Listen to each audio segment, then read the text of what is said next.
lokola na kata masuwa ya Jonas. C'est-à-dire, masuwa elinge zinda. Mais tozoluka nini tokosala. Comme le premier citoyen, le président Félix Antoine Tshilombo, avant de commencer son mandat, il a prié d'abord Dieu de dédier les Congo entre mains de Dieu. Ça me réfère et ça me fait voir. Quand Salomon a eu le pouvoir, pendant son mandat, il a d'abord demandé la sagesse à Dieu. C'est pareil aussi pour le Congo. Nzambe loba te loba moko Congo ebika. Mais il faut un bateau bakoyebisa Nzambe loba moko. Mina pasho wapibila kanayo Zamba Congo yo za wapye wapibila kanayo Zamba Congo yo za wapye ayaye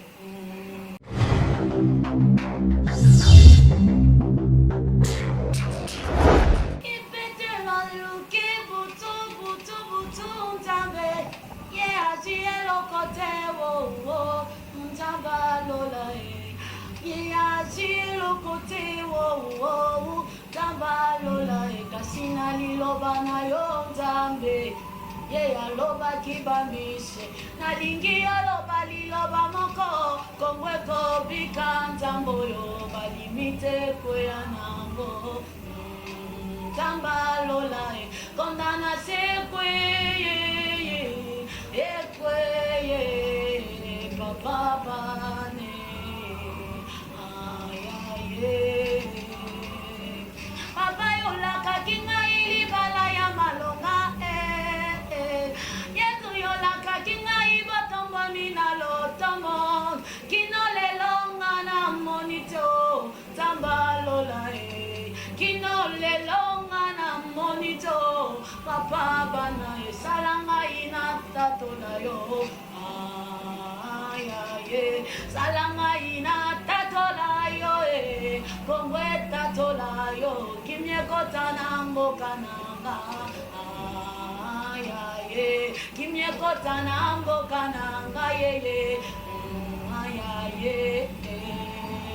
Ilobo kwa Nzambe Eza molai Ekota kana famya babola Boe pesa bozi Nzambo yo Polo palate zaya yo papa Zamba lola tosengi loboko na yo na Congo yo Zamba lola pesa kimya na yo na Congo yo Zamba lola ayaye ayaye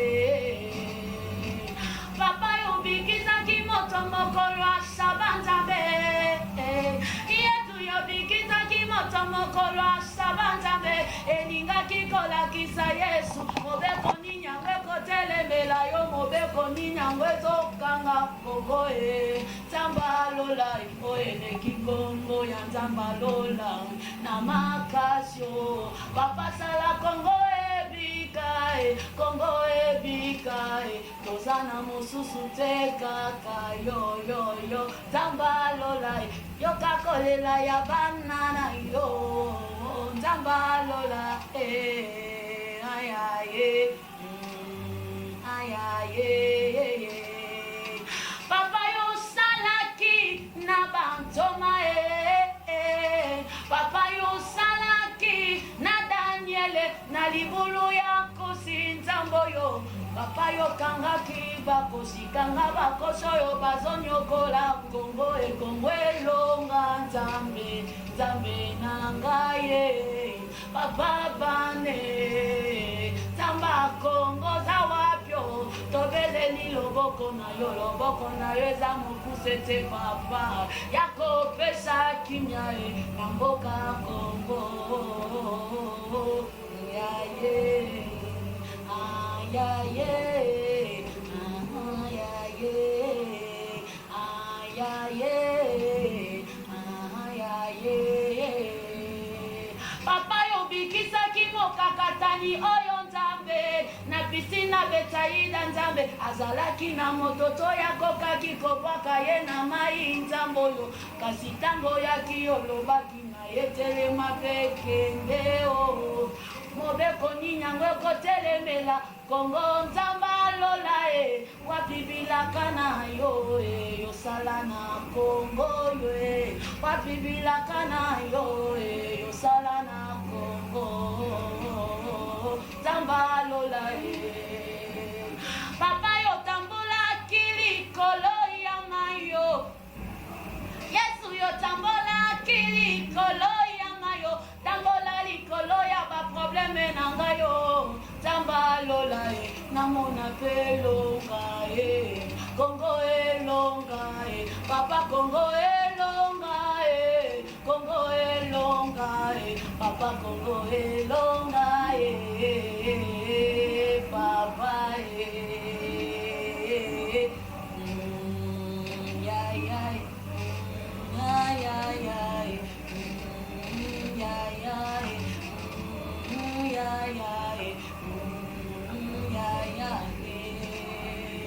Papa yola kakinga ibotongo minalo tomo Zambalola yola kakinga ibofongwa mizambo yo Kinolelonga na monito Zambalola wapibila kola kakina Kongo Kongo ekomina paso wapibila kanayo Zamba Kongo yo zawapye wapibila kanayo Zamba Kongo yo zawapye Bien, gloire à Dieu, que le Seigneur soit loué.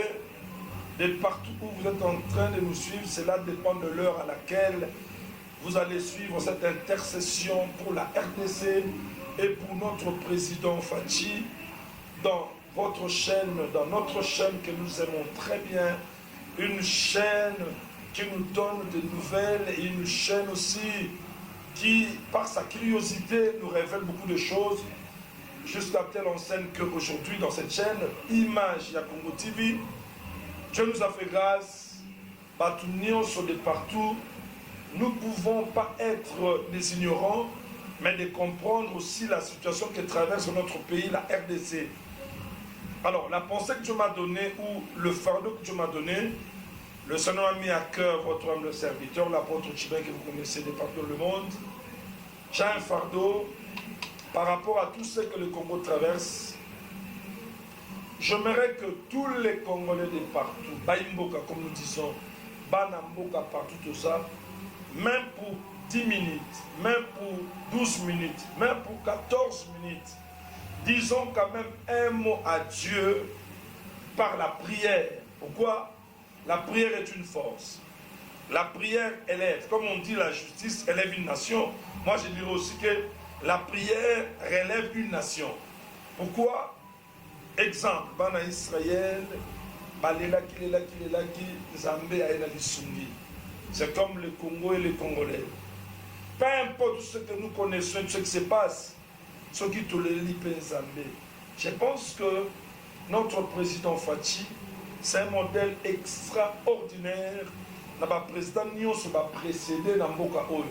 Il est le seul qui a remis la RDC entre mains de Dieu. Comme c'est lui le premier citoyen, il y a Congo, faisons comme lui. Congo est dans la période Mokoboy Oyo. Nous sommes en train de faire les calculs. Nous sommes en train de parler, nous sommes en train de dire, de souhaiter. Parfois c'est dans le bon, parfois dans le faux aussi.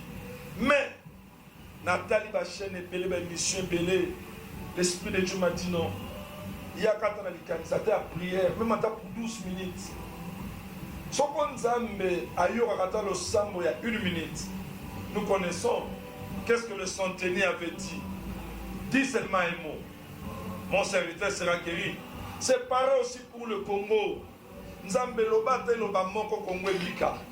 Mais il faut un bateau le centenier a supplié Jésus en lui disant Kolo, je prends ces moussales comme l'image du Congo. Et les centeniers, comme tous les Congolais, mettons-nous devant le trône de la grâce. Disons à Dieu, Yesu, Massia, Loba Moko Congo Ebika. Voilà. Je suis en train, par cette émission, d'interpeller à tous les Congolais, politiciens, Mwanamboka, même le pays voisin ou de loin qui aime les Congo dans le bon sens. Nous savons connaître que Congo, avec tout ce que nous avons, nous amène d'après sa mission. Nous avons fourni aucun effort. Ce qu'on les lobbies au Congo, tous en a bitumba na mokili.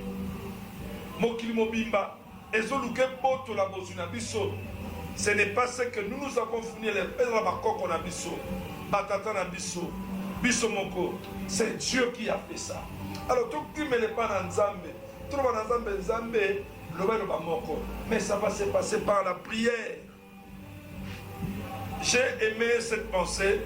Si la justice élève une nation, moi je dis aussi que la prière relève une nation. La prière rebâtit une nation. La prière restaure une nation. Alléluia. Voilà. Avant, on a 2-3 requêtes. Oh, bisonnion sotoyebi mon pépé. Et qu'on tambola na mboka. Pena o mboke kozela. Par rapport à la consultation nationale, il faut que le président parle. Il faut que le président parle. Nous sommes yokaki. Ayambi bato nenge na nenge ba na mboka. Mais à la fin, ba yeli e maele nini. Nini oya simbi, nini oya kanisi. Par rapport à la coalition, par rapport à l'accord, par rapport à la nyonso maïko lekana pendant beaucoup de Fachi. Alors, tous les Congolais aujourd'hui, nous sommes devenus des politiciens. Mais c'est comme si nous oublions un aspect. Comme Nzambe. Il faut te bon de la Nzambe. Il faut te le la Nzambe. Je reviens à ce que je disais. Comme le premier citoyen, le président Félix Antoine Tshilombo, avant de commencer son mandat, il a prié d'abord Dieu de dédier les Congo entre mains de Dieu. Ça me réfère et ça me fait voir. Quand Salomon a eu le pouvoir, pendant son mandat, il a d'abord demandé la sagesse à Dieu. Prions Dieu pour le Congo. Prions Dieu pour ce que le président va dire. Si pas demain, après-demain, après quelques jours. Parlons à Dieu, afin qu'après son discours, que le Congo demeure dans la paix. Amen. Que le Congo avance. Que le Congo soit encore debout. Et que le Congo, tout le monde, oui, c'est vraiment le beau pays qui est au centre de l'Afrique et au centre du monde. Gloire à Dieu. Pendant que Nalingi Natanga, 2 versets, je demanderai à la sœur Sarah Lagaz, moi le Mbomokwa Moke Kaka, Nabomisa Milongwa Biblia, Oyo Sunga Bisoto Sambela. Merci, c'est parti. Papa Yolaka Kinga Ibotongwa Minalo Tomoe. Yesu Yolaka Kosalama Kamwa Minene na Congo. Kino Lelo Bisoto Monito. Zamba Lola Kino Lelo Bisoto Monito. Zamba Lola Sala Congo Ebika Congo Ekangwama. Sala Congo Ebika Congo Ekangwama. Papa balimite kwe anango. Kondana sekwe balimite kwe kondana sekwe. Voilà, merci. Sera la grâce. Je vais lire la parole de Dieu. Nous sommes dans Luc chapitre 21, verset 36. Bible. Veillez donc et priez en tout temps, afin que vous ayez la force d'échapper à toutes ces choses qui arriveront et de paraître debout devant le Fils de l'homme. Deuxième texte biblique. 1 Timothée chapitre 1er. 1 Timothée chapitre 1er. 1 Timothée chapitre 1er, chapitre 2, verset 1er. J'exhorte donc avant toute chose à faire des prières, de supplications, de requêtes, des actions de grâce pour tous les hommes. Il y aura verset 2. Pour le roi, pour ceux qui sont élevés en dignité, afin que nous menions une vie tranquille, paisible, en toute piété et honnêteté. Voilà. Ces deux textes bibliques, bien aimés dans le Seigneur, tous les Congolais de partout, je vous dis, Naboli Mwanzambe, si tu aimes le Congo, si tu aimes le président de la République actuelle, et si tu veux vraiment que le Congo aille de l'avant, si réellement tu crois en Dieu, et si réellement tu crois que tout ce que nous avons comme minerai, comme richesse, provient de ton Dieu, je t'en supplie, par l'amour de ce Dieu-là, au nom de Jésus-Christ, Tobé Lanzam. Tant Congo ont traversé, Eza Lokola Nakata Masuwa, ya Jonas. C'est-à-dire, Masuwa Elinge Zinda. Mais Tozo Luka, Nini Tokosala. Lis bien ce texte, tu verras, Moutou Nyos Zaki na Masuwa. Abane Koboa Kabiloko Nosa Kilo Zaki Nango, pour Masuwa comme Pepele. Voilà pourquoi le chef de l'État a initié cette pensée de la il y a consultation nationale. To sangi Samael et to sangana. Banamboka to zanamoko pour to télévisa Congo. Na chapitre 21 à Luc. Le contexte nous parle de la venue du Seigneur. Mais je prends ça dans un angle littérature. C'est-à-dire, na angle moko grammatical. Na angle moko, il y a lecture par rapport à la prière. Qu'est-ce que ce texte nous dit? Veillez et priez afin d'échapper à toutes ces choses qui arriveront. Veillez et priez afin de paraître debout. C'est-à-dire, prière et pesakamakas. Yakotelema. Soki to sambeli pona Congo.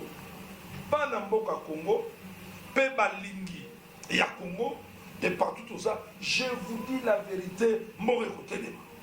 Et ceux qui mboko etelemi. Mboko ekokende liboso. À cause de biloko nzamba pesa biso. To zongela mokeli. To zongela oya pesa biso. Ata baba kobenga oba grande puissance. Banguna à Congo, ceux qui bison nyonso, d'un commun encore, comme un seul homme, to telemina mwende angolu, to lelingolo ensemble, to yebisi nzambe wana, abalaka moko pona mboka Congo, Congo ekotelema. Ce n'est pas le temps de se diviser, ce n'est pas le temps de crier de querelle de gauche à droite, c'est le temps d'être unis. Chercher la face de Dieu pour récupérer le Congo, où ils en ont beaucoup à Banguna. Yoka sikoyo ndenge Bible ekosungisa na Timothée pour te prier elobi nini eloko ya makasi na koteya bino liboso na makambo nyonso tosambela ya mibale tosambela mpona bakonzi mpe bato batombwami na ntina ete tomene vie ya malamu ya kimia. Mon grand problème, nous avons appris par les infos, par les réseaux sociaux, que le président va parler demain. Ou après-demain. Bref, la semaine prochaine. Mais qu'est-ce qu'il va dire? Les discours du président, jusque-là, ils ont un tiroir caché.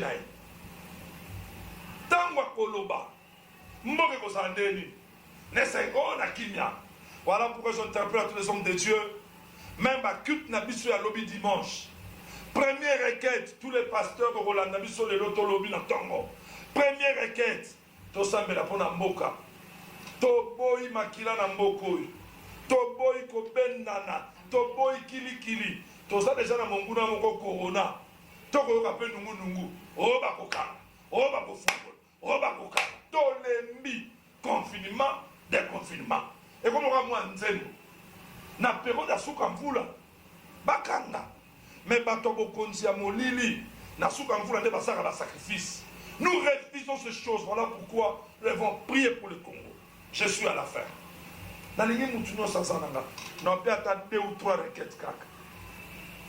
Yom tokolananga de partout à partir il y a chaîne nabiso image ya Congo TV. Bengai tinda requête, tinda encouragement, tinda conseil.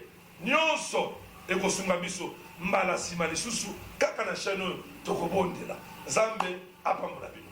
Pendant que moi je vais commencer à donner de requêtes, la sœur Sarah Lagasse, d'un moment à l'autre, elle va chanter, d'un moment à l'autre, elle va prier. Parce que c'est aussi une servante de l'Éternel.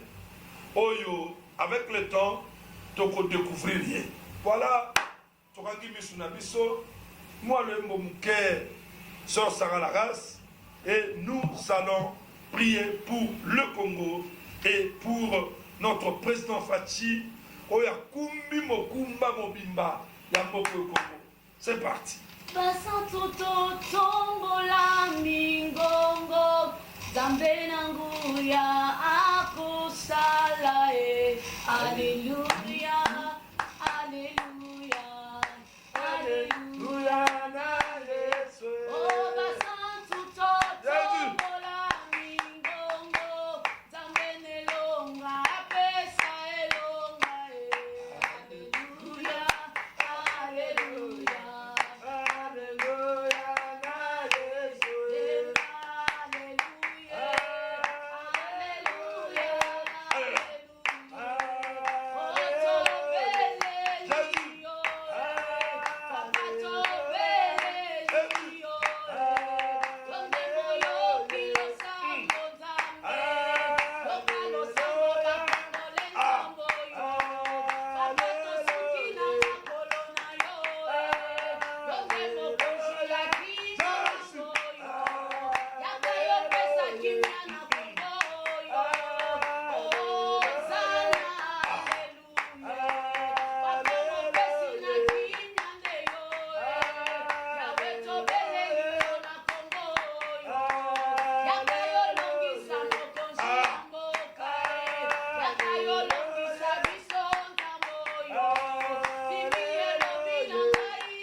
S'il te plaît, aimes-tu ce beau pays, le Congo? Prions pour le Congo. Bibelobito sambela pona mboka oyo tovandi po komengo nango ezo dépendre na biso. To prier biso nyonso. To yebisa Nzambe. Kolo kanisa mboka oyo. Kolo telemisa mboka oyo. Kolo loba moko Kongo etelema, Kongo etambola, Kongo esongela lokumu nango. Tosambele pa na Nzambe, alléluia. Atane mon Dieu mon roi. Na ye ko senge pa na yo. Yo Nzambe oyo lingaki mboka oyo ezala. Ma prière est que oh Dieu, toi le Dieu puissant, toi le Dieu redoutable, toi le Dieu qui ne change pas, toi le Dieu qui nous a donné ce beau pays Congo. Nzambe na sambele, kolo na ngai. Tala mboka oyo bisika ya kwe uti, tala mboka oyo bisika ya kwe kokende, tala mboka oyo bisika ya kwe telemi. Yawe Nzambe korona nguya telemisa mboka oyo, restore mboka oyo, bimisa mboka oyo na pasi, longola mboka oyo na pasi. Moyenge beni Nzamba nguya soko mboko etamboli malamu te, tokobondela te, tokosayelo te, bana biso bakoko na biso pase kozala. Mon Dieu mon roi, oya pesi bomengo oyo Nzambe na mboko ezalaka yo, oya tondisi mboko na bozwi ezali yo, yango nazobondela. Yahweh, Yahweh, Yahweh, dis seulement un mot pour la Congo oyo, dis seulement un mot pour la Congo oyo. Soko yo Nzambe lobi, lokola yo nde mokili na nyonso, lokola yo mozalisi na nyonso.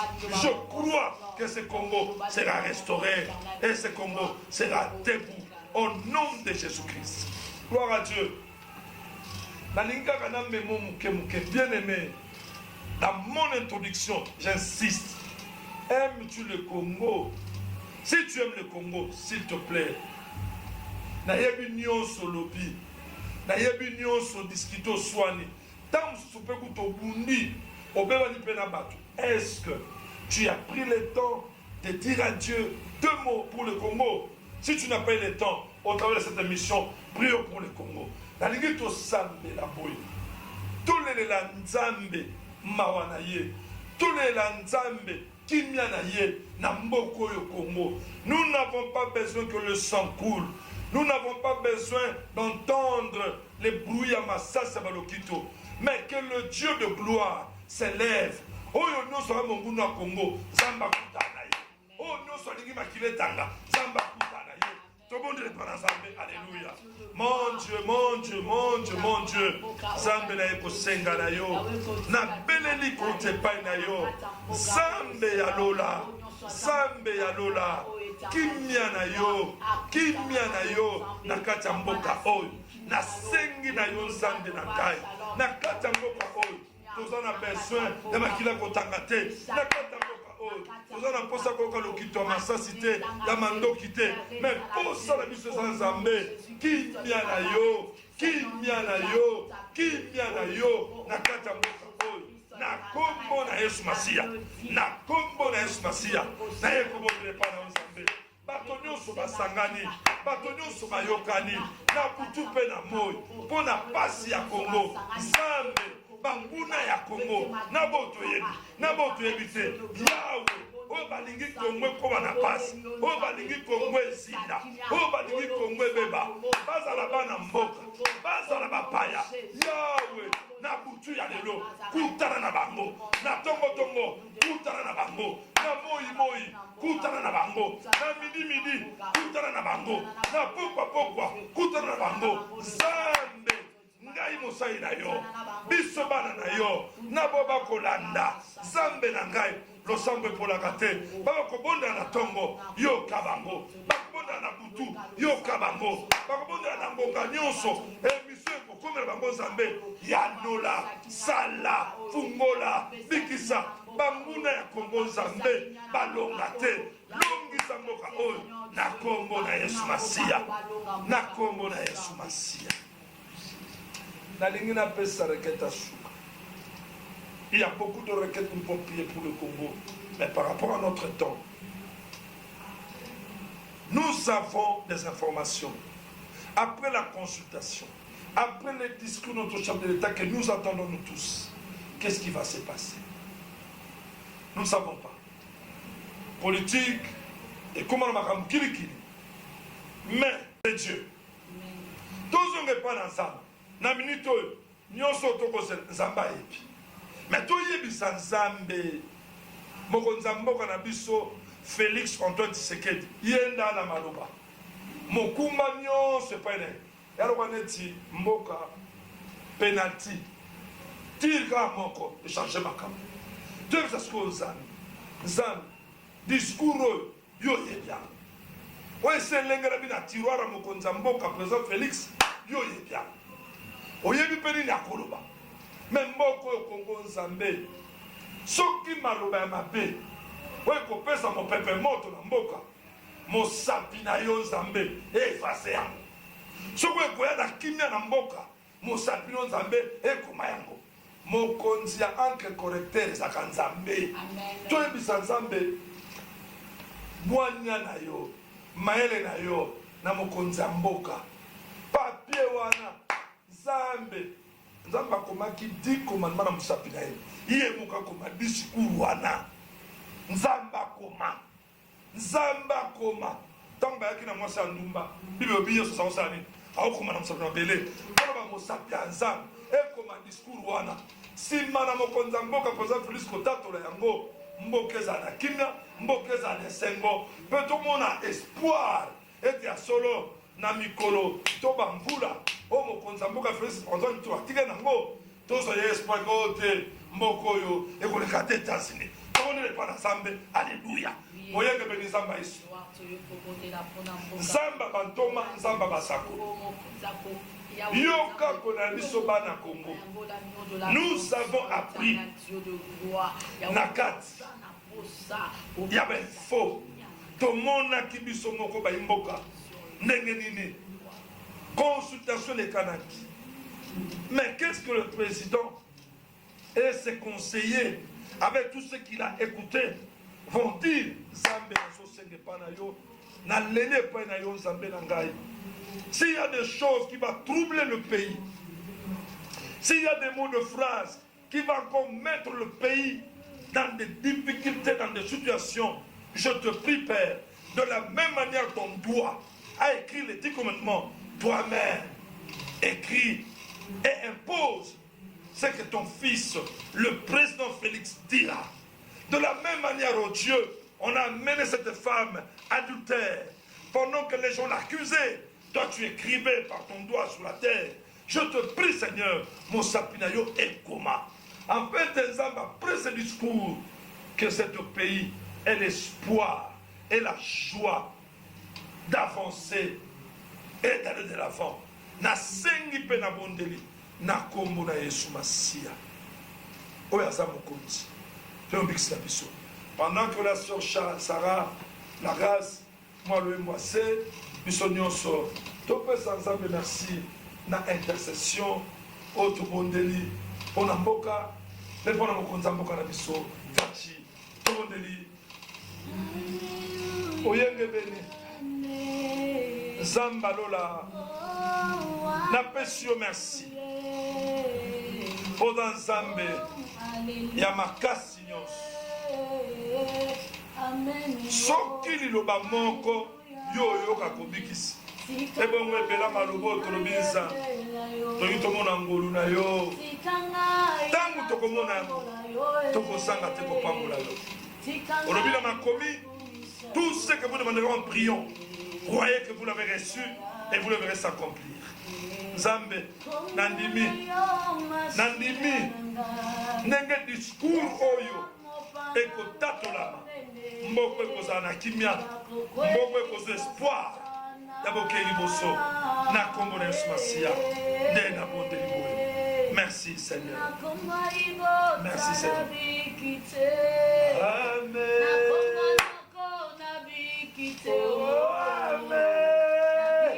Merci. Amen.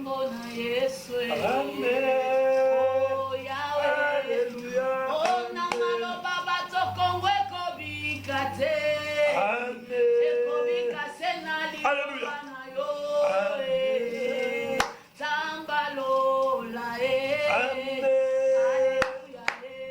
Alléluia.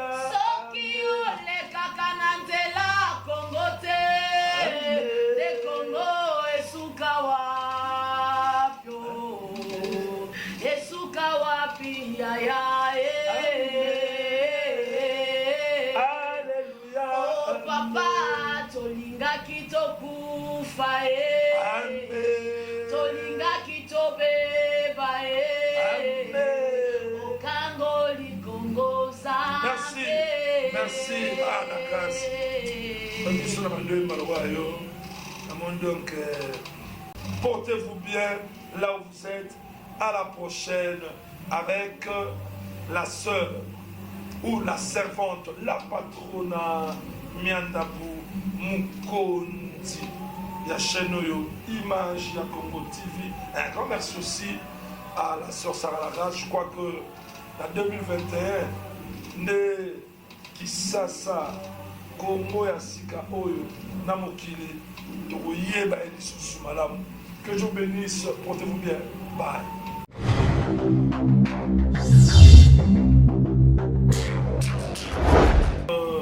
La patrona, et bandit le Tomoni.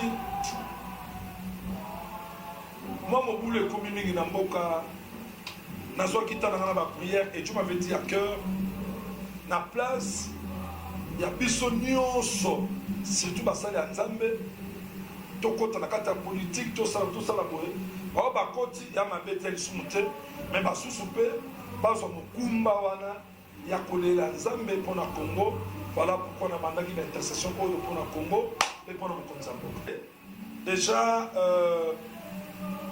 tous ces là, nous prions dans l'intercession pour la RDC et pour le président Fachi. Nous avons remarqué que les prières qu'on avait faites pour le président et pour le pays, ça aboutit. Tel que l'initiative, la sagesse, il y a unité ou unité nationale. C'est bien. Consultation et salami. Si que, pas maïelo, bâtonneau sur ma scène, c'est là qui est. Tosengaki, yango totosambela pour que nzambe akuma makambo bien koloba que écran prophétique ndoto soko président sur ndoto aza na kosenga ya bolimboli na yango amonaki kokoso ya sur ndoto te mamoni kokoso abengi boyana te kokoso te omoni tabenge bato nyonso bapasel tozalaki bapolitien tozalaki ntina bashege na bayembi c'est-à-dire kokoso te nauti wapi naza wapi sikoyo naokende ndenge nini. Pourquoi? Parce que tokobosana te bayimboka de partout. Vous savez que bokonzi oyo ekotambola na coalition. Voyez, sikoyo toyana tosangana nango bobakiselanga mayele botala mwa kokoso eza na kati ya bokambi na ngai tokende ndenge nini. Yango tokozela sikoyo ayebisa biso mayele oyo asangisi. Ah non, il y aura la paix. Là, je prophétise. Il y aura la paix. Il y aura la paix, je crois que...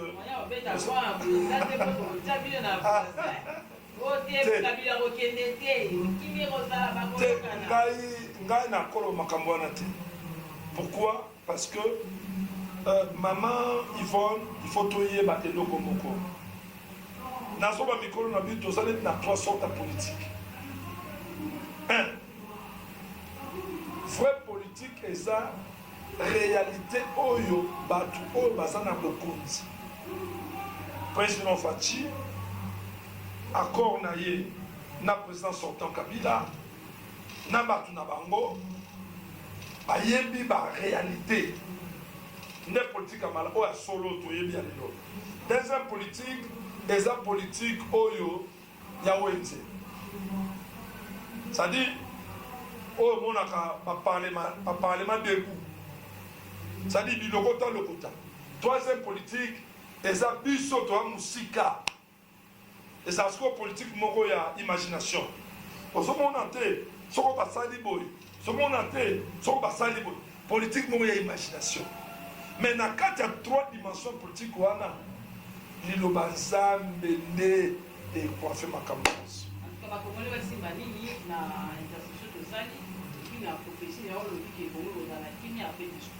C'est que les Congolais de Porto Sengeli to Simba, Moutounionso à l'Andibiso, continuer prière aujourd'hui, jusqu'à ce que le chef de l'État va prononcer son discours. Je crois, parce que prière, bato baleli nzambe na bo moko na bo solo pe na molimo nzamba salaka. Donc tout retenir que le Congo sera dans la paix. Pourquoi? Parce que le Congo est dans le dessein de Dieu et le Congo a les promesses de Dieu. Voilà.